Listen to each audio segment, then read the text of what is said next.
The Invisible Man by H.G Wells. Chapter 5. The Burglary at the Vicarage. The facts of the burglary at the vicarage came to us chiefly through the medium of the vicar and his wife. It occurred in the small hours of Whit Monday, the day devoted in Iping to the club festivities. Mrs. Bunting, it seems, woke up suddenly in the stillness that comes before the dawn, with the strong impression that the door of their bedroom had opened and closed. She did not arouse her husband at first, but sat up in bed, listening. She then distinctly heard the pad, pad, pad of bare feet coming out of the adjoining dressing-room and walking along the passage towards the staircase. As soon as she felt assured of this, she aroused the Reverend Mr. Bunting as quietly as possible. He did not strike a light, but putting on his spectacles, her dressing-gown, and his bath slippers, he went out onto the landing to listen. He heard quite distinctly a fumbling going on at his study desk downstairs, and then a violent sneeze. At that he returned to his bedroom, armed himself with the most obvious weapon, the poker, and descended the staircase as noiselessly as possible. Mr. Bunting came out on the landing. The hour was about 4, and the ultimate darkness of the night was past. There was a faint shimmer of light in the hall, but the study doorway yawned impenetrably black. Everything was still except the faint creaking of the stairs under Mr. Bunting's tread and the slight movements in the study. Then something snapped, the drawer was open, and there was a rustle of papers. Then came an imprecation, and a match was struck, and the study was flooded with yellow light. Mr. Bunting was now in the hall, and through the crack in the door he could see the desk and the open drawer and a candle burning on the desk, but the robber he could not see. He stood there in the hall, undecided what to do, and Mrs. Bunting, her face white and intent, crept slowly downstairs after him. One thing kept Mr. Bunting's courage, the persuasion that this burglar was a resident in the village. They heard the chink of money, and realised that the robber had found the housekeeping reserve of gold, £2.10 in half-sovereigns altogether. At that sound Mr. Bunting was nerved to abrupt action. Gripping the poker firmly, he rushed into the room, closely followed by Mrs. Bunting. "Surrender!" cried Mr. Bunting fiercely, and then stooped amazed. Apparently the room was perfectly empty. Yet their conviction that they had that very moment heard someone moving in the room had amounted to a certainty. For half a minute perhaps they stood gaping. Then Mrs. Bunting went across the room and looked behind the screen, while Mr. Bunting, by a kindred impulse, peered under the desk. Then Mrs. Bunting turned back the window curtains, and Mr. Bunting looked up the chimney and probed it with the poker. Then Mrs. Bunting scrutinised the waste-paper basket, and Mr. Bunting opened the lid of the coal scuttle. Then they came to a stop and stood with eyes interrogating each other. "I could have sworn," said Mr. Bunting. "The candle," said Mrs. Bunting. "Who lit the candle?" "The drawer," said Mr. Bunting. "And the money's gone." She went hastily to the doorway. Of all the strange occurrences! There was a violent sneeze in the passage. They rushed out, and as they did so, the kitchen door slammed. "Bring the candle," said Mr. Bunting, and led the way. They both heard a sound of bolts being hastily shot back. As he opened the kitchen door, he saw through the scullery that the back door was just opening, and the faint light of early dawn displayed the dark masses of the garden beyond. He is certain that nothing went out of the door. It opened, stood open for a moment, and then closed with a slam. As it did so, the candle Mrs. Bunting was carrying from the study flickered and flared. It was a moment or more before they entered the kitchen. The place was empty. They refastened the back door, examined the kitchen, pantry, and scullery thoroughly, and at last went down into the cellar. There was not a soul to be found in the house, search as they would. Daylight found the vicar and his wife, a quaintly costumed little couple, still marvelling about on their own ground floor by the unnecessary light of a guttering candle. Chapter 6. The Furniture that Went Mad. Now it happened that in the early hours of Whit Monday, before Millie was hunted out for the day, Mr. Hall and Mrs. Hall both rose and went noiselessly down into the cellar. Their business there was of a private nature, and had something to do with the specific gravity of their beer. They had hardly entered the cellar when Mrs. Hall found she had forgotten to bring down a bottle of sarsaparilla from their joint room. As she was the expert and principal operator in this affair, Hall very properly went upstairs for it. On the landing he was surprised to see that the stranger's door was ajar. He went on into his own room and found the bottle as he had been directed. But returning with the bottle, he noticed that the bolts of the front door had been shot back, that the door was in fact simply on the latch.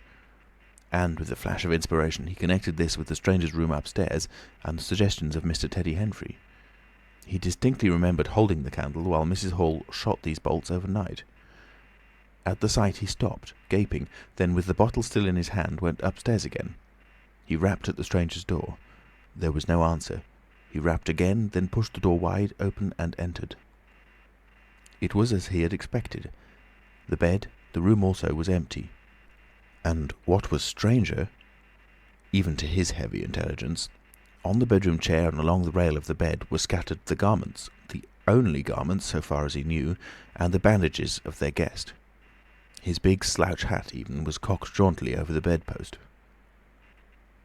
As Hall stood there, he heard his wife's voice coming out of the depth of the cellar, with that rapid telescoping of the syllables and interrogative cocking up of the final words to a high note, by which the West Sussex villager is wont to indicate a brisk impatience. "George, you got what I want?" At that he turned and hurried down to her. "Janny," he said over the rail of the cellar steps, "'tis the truth what Henfrey says. He's not in his room, he ain't, and the front door's unbolted." At first Mrs. Hall did not understand, and as soon as she did, she resolved to see the empty room for herself. Hall, still holding the bottle, went first. "If he ain't there," he said, "his clothes are. And what's he doing without his clothes then? 'Tis a most curious business." As they came up the cellar steps, they both, it was afterwards ascertained, fancied they heard the front door open and shut, but seeing it closed and nothing there, neither said a word to the other about it at the time. Mrs. Hall passed her husband in the passage and ran on first upstairs. Someone sneezed on the staircase. Hall, following 6 steps behind, thought that he heard her sneeze. She, going on first, was under the impression that Hall was sneezing. She flung open the door and stood regarding the room. "Awful curious," she said.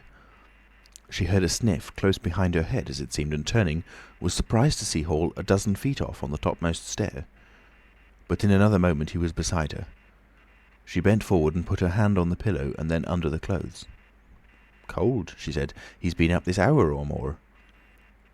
As she did so, a most extraordinary thing happened. The bedclothes gathered themselves together, leapt suddenly into a sort of peak, and then jumped headlong over the bottom rail. It was exactly as if a hand had clutched them in the centre and flung them aside. Immediately after, the stranger's hat hopped off the bedpost, described a whirling flight in the air through the better part of a circle, and then dashed straight at Mrs. Hall's face. Then as swiftly came the sponge from the washstand, and then the chair, flinging the stranger's coat and trousers carelessly aside, and laughing dryly in a voice singularly like the stranger's, turned itself up with its 4 legs at Mrs. Hall, seemed to take aim at her for a moment, and then charged at her. She screamed and turned, and then the chair legs came gently but firmly against her back and impelled her and Hall out of the room. The door slammed violently and was locked. The chair and bed seemed to be executing a dance of triumph for a moment. Then abruptly everything was still. Mrs. Hall was left almost in a fainting condition in Mr. Hall's arms on the landings.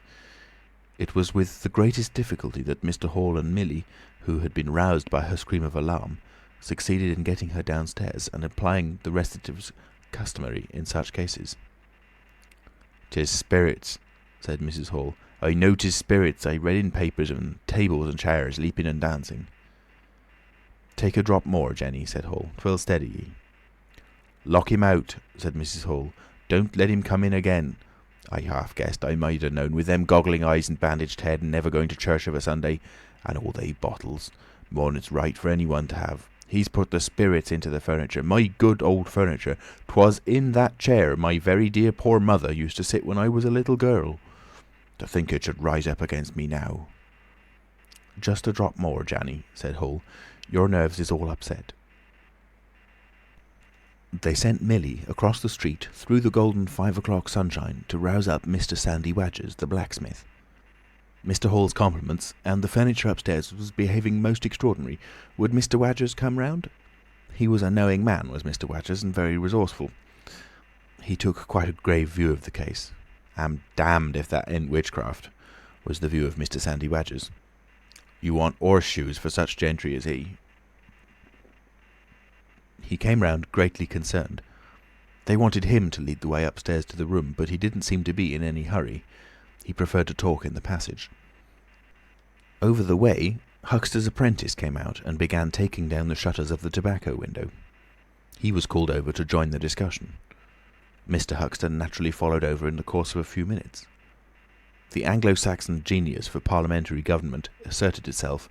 There was a great deal of talk and no decisive action. "Let's have the facts first," insisted Mr. Sandy Wadgers. "Let's be sure we be acting perfectly right in busting that there door open. A door on-bust is always open to busting, but you can't on-bust a door once you've busted in." And suddenly and most wonderfully, the door of the room upstairs opened of its own accord, and as they looked up in amazement, they saw descending the stairs the muffled figure of the stranger, staring more blankly and blankly than ever before, with those unreasonably large blue glass eyes of his. He came down stiffly and slowly, staring all the time. He walked across the passage, staring, and then stopped. "Look there," he said, and their eyes followed the direction of his gloved finger and saw a bottle of sarsaparilla hard by the cellar door.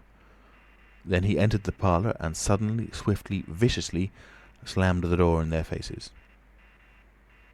Not a word was spoken until the last echoes of the slam had died away. They stared at one another. "Well, if that don't lick everything," said Mr. Wadgers, and left the alternative unsaid. "I'd go in and ask about it," said Wadgers to Mr. Hall. "I'd demand an explanation." It took some time to bring the landlady's husband up to that pitch. At last he rapped, opened the door, and got as far as "Excuse me." "Go to the devil," said the stranger in a tremendous voice, "and shut that door after you." So that brief interview terminated. Chapter 7. The Unveiling of the Stranger. The stranger went into the little parlour of the Coach and Horses about 5:30 in the morning, and there he remained until near midday, the blinds down, the door shut, and none, after Hall's repulse, venturing near him. All that time he must have fasted. Thrice he rang his bell, the third time furiously and continuously, but no one answered him. "Him and his go to the devil indeed," said Mrs. Hall. Presently came an imperfect rumour of the burglary at the vicarage, and two were put together. Hall, assisted by Wadgers, went off to find Mr. Shuttleforth, the magistrate, and take his advice. No one ventured upstairs. How the stranger occupied himself is unknown. Now and then he would stride violently up and down, and twice came an outburst of curses, a tearing of paper, and a violent smashing of bottles. The little group of scared but curious people increased. Mrs. Huxter came over. Some gay young fellows resplendent in black ready-made jackets and piqué paper ties, for it was Whit Monday, joined the group with confused interrogations. Young Archie Harker distinguished himself by going up the yard and trying to peep under the window blinds. He could see nothing, but gave reason for supposing that he did, and others of the Iping youth presently joined him. It was the finest of all possible Whit Mondays, and down the village street stood a row of nearly a dozen booths, a shooting gallery, and on the grass by the forge were 3 yellow and chocolate waggons, and some picturesque strangers of both sexes putting up a cocoanut shy. The gentlemen wore blue jerseys, the ladies white aprons, and quite fashionable hats with heavy plumes. Wodger, of the Purple Fawn, and Mr. Jaggers the cobbler, who also sold old second-hand ordinary bicycles, were stretching a string of Union Jacks and Royal Ensigns, which had originally celebrated the first Victorian Jubilee, across the road.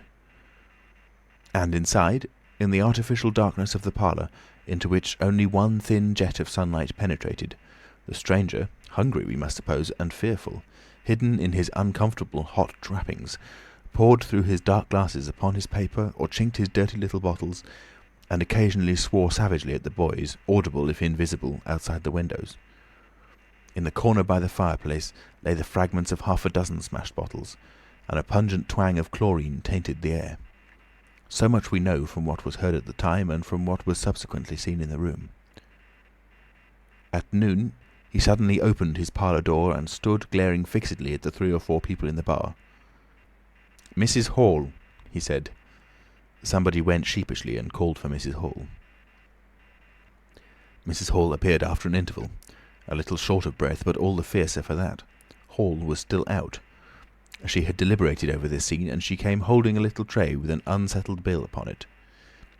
"Is it your bill you're wanting, sir?" she said. "Why wasn't my breakfast laid? Why haven't you prepared my meals and answered my bell? Do you think I live without eating?" "Why isn't my bill paid?" said Mrs. Hall. "That's what I want to know." "I told you 3 days ago I was awaiting a remittance."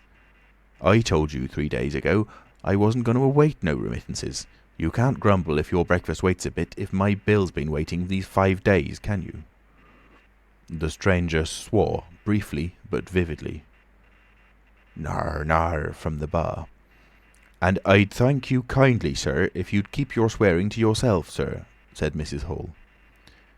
The stranger stood looking more like an angry diving helmet than ever. It was universally felt in the bar that Mrs. Hall had the better of him. His next words showed as much. "Look here, my good woman," he began. "Don't good woman me," said Mrs. Hall. "I've told you my remittance hasn't come." "Remittance indeed," said Mrs. Hall. "Still, I dare say in my pocket. You told me 3 days ago that you hadn't anything but a sovereign's worth of silver upon you." "Well, I've found some more."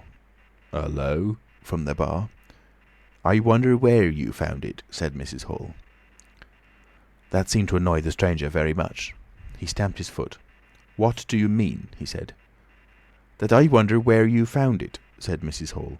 "And before I take any bills or get any breakfasts or do any such things whatsoever, you've got to tell me 2 things I don't understand, and what nobody don't understand, and what everybody is very anxious to understand. I want to know what you've been doing to my chair upstairs, and I want to know how 'tis your room was empty, and how you got in again. Them as stops in this house comes in by the doors. That's the rule of the house, and that you didn't do. And what I want to know is how you did come in, and I want to know—" Suddenly the stranger raised his gloved hands clenched, stamped his foot, and said, "Stop!" with such extraordinary violence that he silenced her instantly. "You don't understand," he said, "who I am or what I am. I'll show you. By heaven, I'll show you." Then he put his open palm over his face and withdrew it. The centre of his face became a black cavity. "Here," he said. He stepped forward and handed Mrs. Hall something which she, staring at his metamorphosed face, accepted automatically. Then, when she saw what it was, she screamed loudly, dropped it, and staggered back. The nose, it was the stranger's nose, pink and shining, rolled on the floor. Then he removed his spectacles, and everyone in the bar gasped. He took off his hat, and with a violent gesture tore at his whiskers and bandages. For a moment they resisted him. A flash of horrible anticipation passed through the bar. "Oh my God!" said someone. Then off they came. It was worse than anything. Mrs. Hall, standing open-mouthed and horror-struck, shrieked at what she saw, and made for the door of the house. Everyone began to move. They were prepared for scars, disfigurements, tangible horrors. But nothing. The bandages and false hair flew across the passage into the bar, making a hobbledehoy jump to avoid them. Everyone tumbled on everyone else down the steps. For the man who stood there shouting some incoherent explanation was a solid, gesticulating figure up to the coat collar of him, and then nothingness, no visible thing at all. People down the village heard shouts and shrieks, and looking up the street saw the coach and horses violently firing out its humanity. Then they saw Mrs. Hall fall down and Mr. Teddy Henfrey jump to avoid tumbling over her, and then they heard the frightful screams of Millie, who, emerging suddenly from the kitchen at the noise of the tumult, had come across the headless stranger from behind. These increased suddenly. Forthwith everyone, all down the street, the sweet-stuff seller, coconut-shy proprietor and his assistant, the swing-man, little boys and girls, rustic dandies, smart wrenches, smocked elders and aproned gypsies, began running towards the inn, and in a miraculously short space of time a crowd of perhaps 40 people, and rapidly increasing, swayed and hooted and inquired and exclaimed and suggested in front of Mrs. Hall's establishment. Everyone seemed eager to talk at once, and the result was Babel. A small group supported Mrs. Hall, who was picked up in a state of collapse. There was a conference and the incredible evidence of a vociferous eyewitness. "Oh, bogey! What's he been doing then? Ain't hurt the girl, has he? Run at 'en with a knife, I believe. No head, I tell ye. It didn't mean no manner of speaking. I meant man without a head. Nonsense! 'Tis some conjuring trick. Fetched off his wrapping, he did." In its struggles to see in through the open door, the crowd formed itself into a straggling wedge, with the more adventurous apex nearest the inn. "He stood for a moment. I heard the girl scream, and he turned. I saw her skirts whisk, and he went after her. Didn't take 10 seconds. Back he comes with a knife in his hand and a loaf. Stood just as if he was staring. Not a moment ago. Went in that there door. I tell ye, he ain't got no head at all. You just missed un." There was a disturbance behind, and the speaker stopped to step aside for a little procession that was marching very resolutely towards the house. First Mr. Hall, very red and determined, then Mr. Bobby Jaffers, the village constable, then the wary Mr. Wadgers. They had come now, armed with a warrant. People shouted conflicting information of the recent circumstances. "Ed or no Ed," said Jaffers, "I got arrestin', and restin' I will." Mr. Hall marched up the steps, marched straight to the door of the parlour and flung it open. "Constable," he said, "do your duty." Jaffers marched in. Hall next, Wadgers last. They saw in the dim light the headless figure facing them, with a gnawed crust of bread in one gloved hand and a chunk of cheese in the other. "That's him," said Hall. "What the devil's this?" came in a tone of angry expostulation from above the collar of the figure. "You're a damned rum customer, mister," said Mr. Jaffers. "But Ed or no Ed, the warrant says body, and duty's duty." "Keep off," said the figure, starting back. Abruptly he whipped down the bread and cheese, and Mr. Hall just grasped the knife on the table in time to save it. Off came the stranger's left glove, and was slapped in Jaffers' face. In another moment, Jaffers, cutting short some statement concerning a warrant, had gripped him by the handless wrist and caught his invisible throat. He got a sounding kick on the shin that made him shout, but kept his grip. Hall sent the knife sliding along the table to Wadgers, who acted as goalkeeper for the offensive, so to speak, and then stepped forward as Jaffers and the stranger swayed and staggered towards him, clutching and hitting in. A chair stood in the way and went aside with a crash as they came down together. "Get the feet," said Jaffers between his teeth.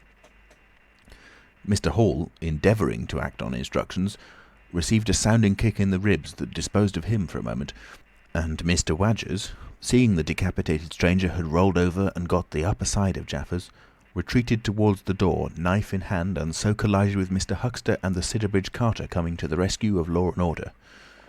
At the same moment, down came 3 or 4 bottles from the chiffonnier, and shot a web of pungency into the air of the room.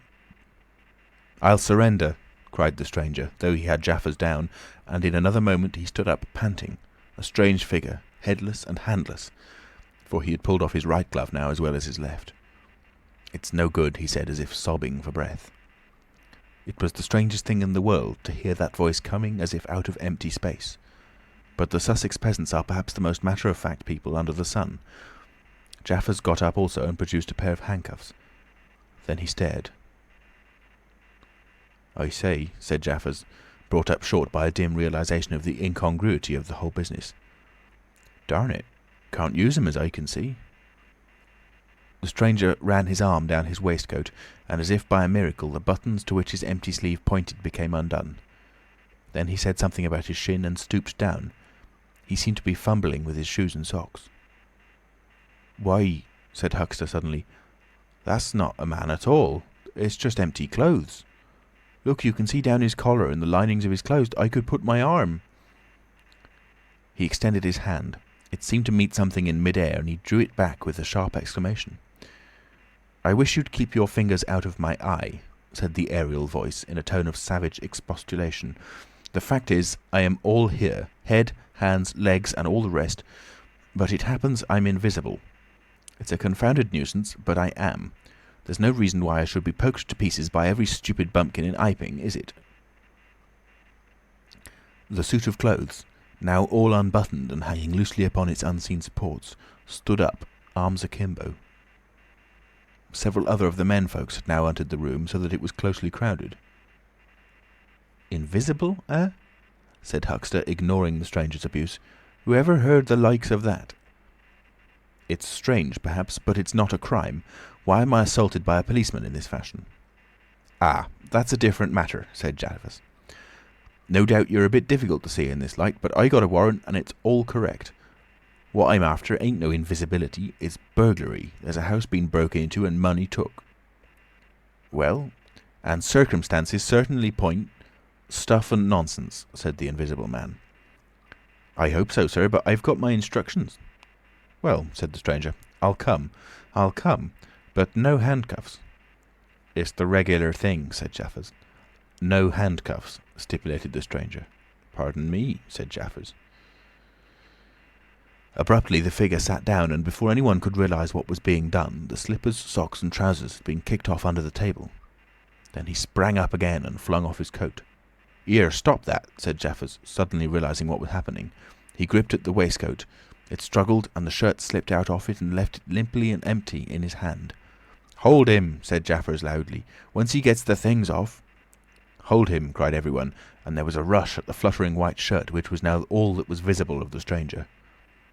The shirt sleeve planted a shrewd blow in Hall's face that stopped his open-armed advance and sent him backward into old Toothsome the sexton, and in another moment the garment was lifted up, became convulsed and vacantly flapping about the arms, even as a shirt that is being thrust over a man's head. Jaffers clutched at it and only helped to pull it off. He was struck in the mouth out of the air and incontinently threw his truncheon and smote Teddy Henfrey savagely upon the crown of his head. "Look out!" said everybody, fencing at random and hitting at nothing. "Hold him! Shut the door! Don't let him loose! I got something! Here he is!" A perfect babel of noises they made. Everybody, it seemed, was being hit all at once, and Sandy Wadgers, knowing as ever, and his wits sharpened by a frightful blow in the nose, reopened the door and led the rout. The others, following incontinently, were jammed for a moment in the corner by the doorway. The hitting continued. Phipps, the Unitarian, had a front tooth broken, and Henfrey was injured in the cartilage of his ear. Jaffers was struck under the jaw, and turning, caught at something that intervened between him and Huxter in the melee and prevented their coming together. He felt a muscular chest, and in another moment the whole mass of struggling, excited men shot out into the crowded hall. "I got him!" shouted Jaffers, choking and reeling through them all, and wrestling with purple face and swelling veins against his unseen enemy. Men staggered right and left as the extraordinary conflict swayed swiftly towards the house door and went spinning down the half-dozen steps of the inn. Jaffers cried in a strangled voice, holding tight nevertheless and making play with his knee, spun around and fell heavily undermost with his head on the gravel. Only then did his fingers relax. There were excited cries of "Hold him!" "Invisible!" and so forth, and a young fellow, a stranger in the place whose name did not come to light, rushed in at once, caught something, missed his hold, and fell over the constable's prostrate body. Halfway across the road a woman screamed as something pushed by her. A dog, kicked apparently, yelped and ran howling into Huxter's yard, and with that the transit of the Invisible Man was accomplished. For a space people stood amazed and gesticulating, and then came panic and scattered them abroad through the village as a gust scatters dead leaves. But Jaffers lay quite still, face upward and knees bent, at the foot of the steps of the inn. End of chapter 7. Read in Nottingham, England on the 13th of March 2006 by Alex Foster. www.alexfoster.me.uk